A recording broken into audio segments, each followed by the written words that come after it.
great experience of and the pleasure of working with Bill Murray, Eddie Murphy, Tom Hanks, and just being around that man and seeing what like greatness feels like, and how there's an ease to their performances, and I've been lucky. I mean, what was your experience with Bill before that? Anything? I seen him in the gym one time when I was in South Carolina because he lives in Charleston. He has a mailbox there. And because you ever want to get Bill Murray for a movie, you don't call him. I don't know if he has an agent. You send it to his P.O. box with a letter, and he reads it. And if he likes it, you get a hit back. Really? So I sent him about 4 scripts. I never got hit back. So I saw him in the gym, and I was filming naked, which is kind of like I would say it's like a descendant of Groundhog's Day. And I saw him, and I told him I was doing a movie. Sounds good. And then I saw him again at the Toronto Film Festival, and he bought me a couple shots of gin or whatever the hell we was drinking. But it was just a good time. And then I saw him on this movie, and we hung out. Good dude. Funny. Always funny. Always funny. Is he like somebody who is trying to help as you go along? Is he punching things up? Is he giving tips, or does he just do his thing? I don't even think you give him dialogue. He kind of just does his thing. He's like, okay, this is what the scene is about, and do what you want. And he does. He's funny. Bill is naturally a funny dude. Yeah. And he's been doing it in a minute. He will get you drunk on a set. I'll tell you that. Wow. Boy, woo, lunchtime. What's it? Damn you, Bill. Is that why he's so funny after lunch? Yeah, because he's just loosey-goosey. He's just like, he's definitely European. The way he's like, I'm going to lunch, I'm going to have a drink, I'm going to come back. And he's like, okay, let's film. Which is kind of like how the character was, too. It was That's who he was. Yeah. A big stretch in I that think movie. every character he does is like that. But I had a great time, a great experience working with him. And he's just like a fun dude, of a young spirit. He stole the car and took it on a ride, and everybody's like, "Where's Bill? Where's Bill?" And he stole the movie car, and nobody could find him. And I think he was drinking and driving, but we don't know. But it's fun. What's in the aftermath of a movie like that versus other movies that you've done? Is there a difference in how you get approached by people? Is there a measurable uptick in the ladies after a movie? Ladies like that? definitely look at you like, depends on the movie, right? So that movie, they looked at me like, oh, you're so sweet and the movie's so good. Right. And then I did a movie like Respect, where you're, basically an abusive man, and you get to, Marlon, I'm mad at you. So what I do? You hate Jennifer Hudson. I said, that was the movie. Yeah, but you played that character so good. You made me hate you. First I loved you, then I hated you. And now I just don't know what to feel. And I guess that's a compliment. Definitely. Yeah, it And then they is. said, and then I felt sorry for you. And I was like, well, I think I did my job. Now, can you get your hand off my neck? So Chelsea called you old earlier, I which did she's a not. horrible person. Yeah, he did. No, I have a young face, and I have old knees and old body parts. It's But not. my face is young. You do have a young Face of a- face. I was just looking back and reminiscing about all of the different things that you've done, and I just had a moment because it's such a body of work Thank you. over time, and we've all gotten older too. And to some extent, I just feel like I've grown up with you. Thank you. I'm trying to be the Black Bill Murray. We're gonna intro you like that. How has your sort of outlook or your goals or whatever changed since like way back with starting In Living Color and working your way through, and now you're doing the things you're doing now where it's not all comedy and are you taking a path, or are you just whatever I can I'm do? water, right? Wherever God wants me to be, however I need to flow, I'm not going to have any shape. I'm the shape of whatever cylinder you pour me into. But I mean, whether it's drama, whether it's character, whether it's comedy, whether it's stand-up, whether it's TV, whether it's movie, I don't care about the medium. I just want to go work with great people, do things that I feel are classic, that make you feel good. And when this ride called life is over, I'll be living in every laugh and every emotion that I leave on that screen. But is there one, like when you finish a movie like that with Bill Murray, are you more proud? Are you not? Is it not different? How do you? You know what I'm most proud of? I love working like guys like Bill Murray and Tom Hanks and Murphy and Sandra Bullock. And I've been lucky, Melissa McCarthy. I've worked with some great, phenomenal people. Right. But I also feel like every movie I've done, I've worked with some great, phenomenal people. All the actors, all the crew. I always make my sets. I like Marlon sets, like movies like White Chicks or A Haunted House. Haunted House we did for $1.5 million. And we had the time of our life. In 21 days, I made a family. Like the people that you work with on your crew, your cast, you get to know everybody, sit down, have talks. I have coffee trucks and cupcakes, and I always do kind stuff for my crew because I always want to say I love you as much as I can, because it's not about the success of the movie. We can't control the success of any project. The success is how much fun did we have while we filmed that. That's all that means anything. But you can kind of control the stand-up part of it, right? Absolutely. Is that part of the even reason? with that stand-up, Yeah. I can only control that I'm gonna have a great performance, but I can't control the audience. It's the X factor. Sometimes you get people in there that are crazy or crazy drunk or crazy high, and they're disruptive. And what's great is I get to find a way to shut them up in a nice way, make the audience laugh, but not make that person feel too bad, and still continue to go have a good show and express what I want to express. And what I love about stand-up is, someone asked me earlier, have you ever had a bad show? And I'm like, no, I've never had a bad show. I've probably done 5,000 shows. I've never had a bad show. A bomb for me isn't that people didn't laugh. A bomb for me would be if I went on stage and didn't tell the truth and find the funny in what I was looking to find the funny in. That's a bomb. So I noticed on your Instagram that you wished another Wayans good luck in stand-up tonight. How many Wayanses are doing stand-up right now? Because this was your niece, first I of all, believe. how many Wayanses are there? I don't even know if you know. You may be one. Martha Stewart may be a Wayans for all I know. Actually, thanks to Nick Cannon, there's going to be more. Oh, Nick Cannon crazy.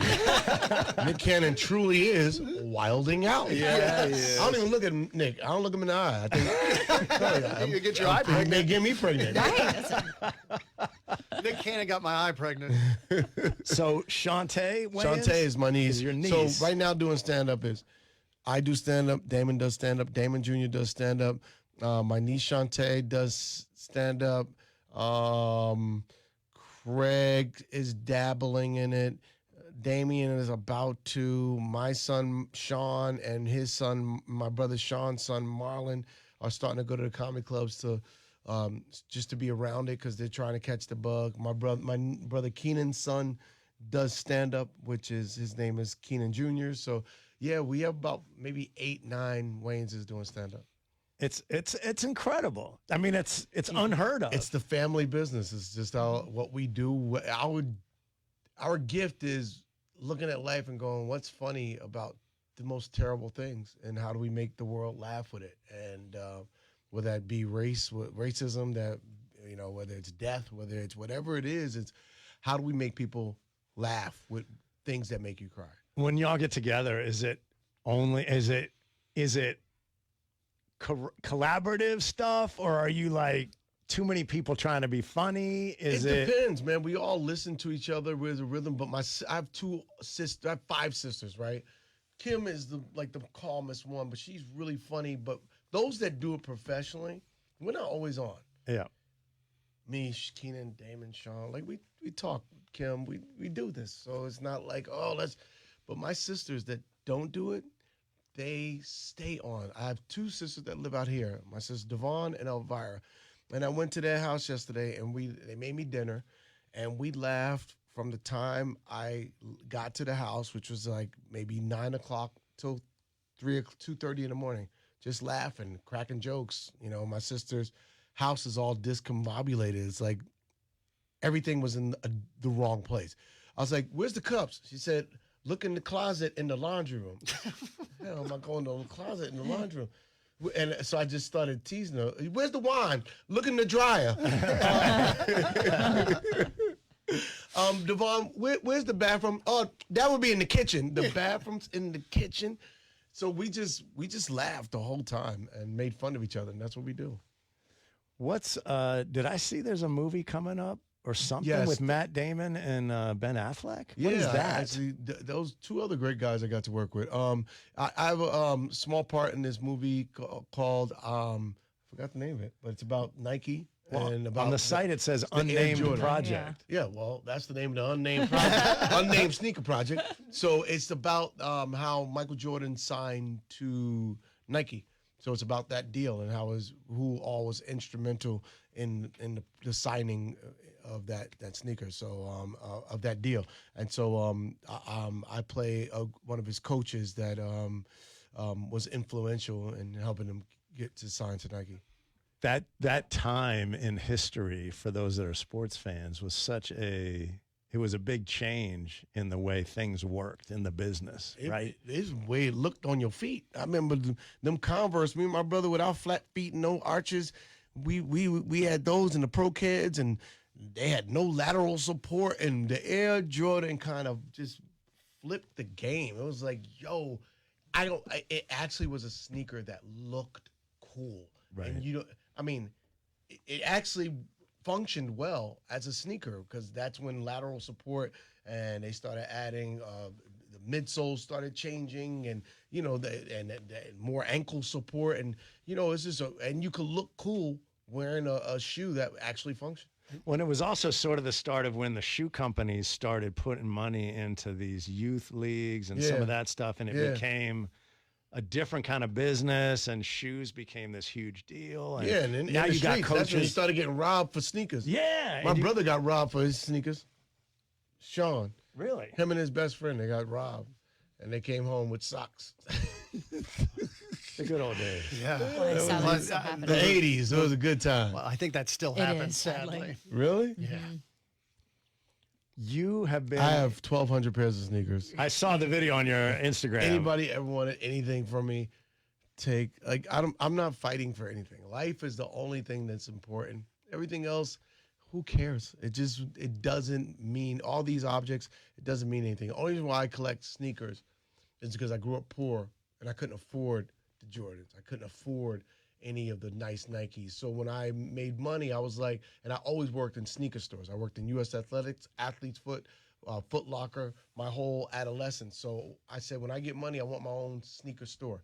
And so that's what I did. When I got older, I just bought sneakers. That's the only thing I own. I'm not big on jewelry. I own one car, which is a 1994 Range Rover, which was the first car I bought when I made some money. And every other car I have, I lease it for 3 years and give it back and get a new car. But I don't. Sneakers is the only thing I kind of collect. Because it's one of those things that when you're a kid, you go, that's what I want. And Yes. someday I'm going to get that. Sneakers and nice clothes. That's And all I certain wanted. certain things, they don't change. Like you get to be a certain age, you now have the money, but you're like, I'm the same way with jerseys and stuff like that. Like Yeah. stuff that I wanted as a little kid and my wife is like, what are you doing? I'm like, this is just one of those things that I Leave always me wanted. alone. I just Right. it makes me happy. Let me go watch my Marlon Wayans movie in a locked room and stare at jerseys. You know what's cool is I have a signed Michael Jordan jersey. I have a Chicago Bulls jersey of his that he signed for me. Whatever happened to that guy? Maybe he'll make it one day. Yeah. Someday he'll move to Charlotte. Oh, wait. He did do that. I got to go to one of these games. I'm going to get him to sign something else. I want him to sign Shoes. me and never wash me. Get it Sign tattooed. you. Sign Tattoo me it. and never. That's a good idea. And then when I die, I'm like, son, auction me off for the Michael Jordan. If you can get Michael Jackson's signature now, you are special. I should have them all sign me You and should. tattooed Yes. it, and Right. then sold me when I Auction. died. Like, son, you were so rich. Scraps of skin. Here you go. Your whole body. So what else? Is there anything else that we should be looking forward to in the world of Marlon, or we Just these. find I'm out? doing shows tonight in Charlotte at what's the name of this place? Comedy Zone. Comedy Zone. So I got 2 shows tonight and then 2 shows tomorrow, and then I just filmed a special, and that's not the set I'm doing tonight. Tonight's a completely different set, but I just filmed a special called God Loves Me. I don't know what stream I'm gonna sell it to yet or license it to yet, but it's a really funny take on why Will Smith slapped Chris Rock. Oh, And it has okay. nothing to do with Jada. It's all about me. Okay. Okay. Of course it is. Nice tease. Yeah. I want to know. All right. I'm going to watch that. You'll see. It's really funny. I think but- it's my best work.